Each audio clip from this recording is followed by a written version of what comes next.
Hello, welcome back. Today we're talking about our silver garden. You can have a silver garden anywhere in the world, no matter what climate you have. You've just got to pick the right plants. A silver garden always looks cool and frosted, fresh like a snowy winter's day. By putting white flowering grey plants, it adds to the effect of the frosty, snowy feel. On our property it can be very dry and very hot, and grey leafed plants have a reputation for being fairly tough in those sort of conditions, so that's another bonus. To me, a silver garden can almost be magical. I'm putting up quite a few pictures of plants that have varying degrees of grey leaves. These plants grow well in our area under our conditions, but you need to do some homework. It's as simple as going for a walk, investigating other people's gardens, looking in your local nursery for plants with grey leaves that do well in your area.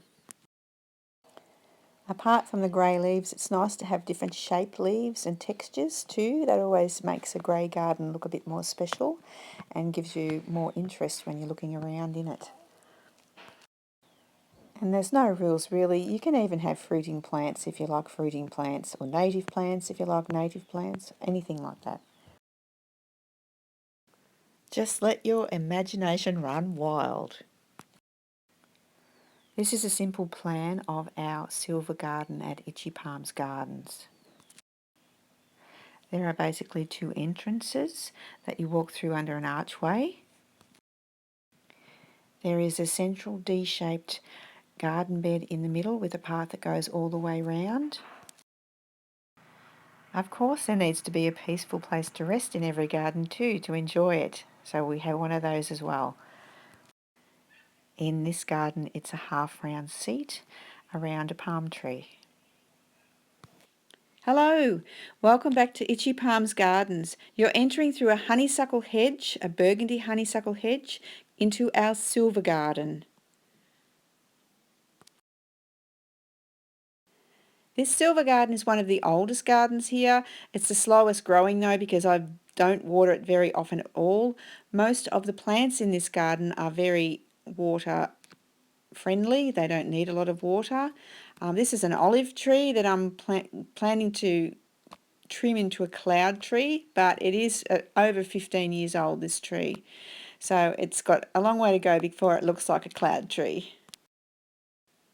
In the centre garden bed there is a carpet of lamb's ear with grey and white agave plants growing out. They're very structural. Along the outer edge here you can see I've just transplanted some bulbs, and they are snowdrops. They are from other parts of the garden. I do this a lot to save money. I divide the bulbs up and plant them. Now last year I planted quite a few of these snowdrop bulbs a little further around the corner here. These new ones look very droopy, but they'll go right down and come up again in the spring next year. Here are the ones that I planted last year, which are standing up nicely, and they've got little white flowers on them that emulate snowdropping, which is really nice, I think. And just up here a little bit further, there's a half-round seat around an American cotton palm. We have lots of palm trees on the property. I really do like palm trees. That's one of the reasons why we've named our property Itchy Palms, because we have palm trees. Quite a few in fact, and I'll be telling you more about each one as we get there. Now here's some more of the bulbs that I planted just recently. As I said, I divided them up and they've gone quite a long way. They go all around the outer border of our silver garden. Now the agapanthus you can see behind them are white agapanthus, so emulating snow again, and this is another beautiful honeysuckle with a really pale yellow flower. Hopefully it will be flowering at the open garden.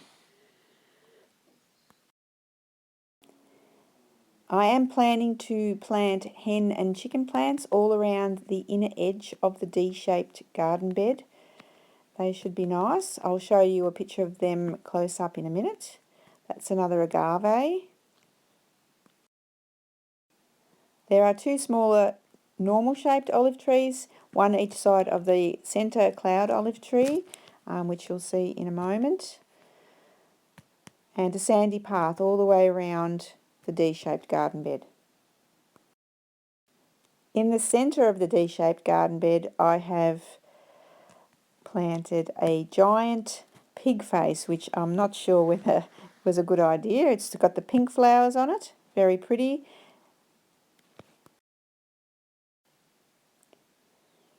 And where I've got the pointer pointing, there is a very rare, supposedly, bromeliad that's grey as well, and it has a beautiful red and blue flower when it flowers.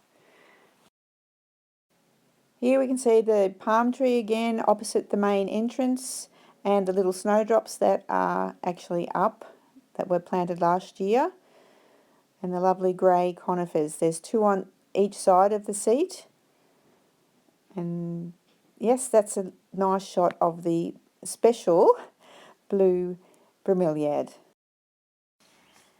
At our last open garden, my sister was selling these lovely silver mugs as hanging pots, and I bought some from her stall, just to create a bit of interest and a bit of whimsy. The little crystals add to the snowflake type effect. Oh look, there's another one. Very nice. There are so many different ideas that you can come up with to make a silver garden your own. These are just a few. I hope that I've inspired you by giving you a look at what I've been doing. That's a lavender plant there that I just had to cut back. And I hope that you get out and start digging, because that's one of my favourite things to do. Here's a bit of a close-up of my giant grey-leaved pink pig face, which is doing very well, and a few weeds as well. There's some wormwood which is bordering the garden, and we're just going back around again past the silver cups and to the beautiful pottery from Indelible Designs. If you like these pots, there are links below to Indelible Designs. So there you have it, a quick walk through the silver garden. If you were thinking of making a silver garden at home, there's so many different ideas you can have. This is just an old watering can with a sedum growing out of it, and this is the same can when the sedum is flowering. It's absolutely beautiful. Now these are the hens and chicken plants that I was telling you about earlier that I'm planning to plant around the central outer edge of the silver garden. They're very pretty. Here is a painting that I painted of the hens and chickens as well. This painting's not for sale, but if you like this painting, I have actually had it put on a pillow and various other products from Redbubble. So follow the links below if you're interested. There's lots of different paintings because I do like to paint hens and chickens and other plants in the garden. This is a picture of the Japanese honeysuckle in flower on the second arch in the silver garden. Here is a close-up of that honeysuckle in full flower, and here is the parent plant of the honeysuckles that I got the cuttings from in the first place. Itchypalmsgardens is a garden that has been created with more love than money. Most of the plants have been either gifts from friends or they have been propagated by myself, by cuttings or seed or any way I can. But nurseries are one of the special places I like to go as well. But as I say, we haven't bought everything from nurseries here, and you don't have to either. Now here is the main entrance of the silver garden again. It is a lovely American honeysuckle with a burgundy leaf. The flower is still yellowy white and firecracker looking, and it is a lovely honeysuckle.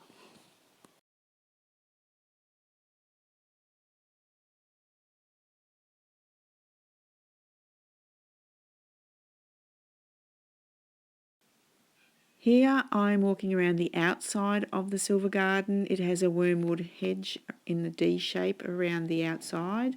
Oh, and here are some peonies that are just flowering now. I picked them, 12 on one bush, and this is last year's peonies. Now I'm sure you could create a much better silver garden than this. Next time I'll be telling you all about our willow walk at Itchypalmsgardens. In the meantime, just go out and dig a little.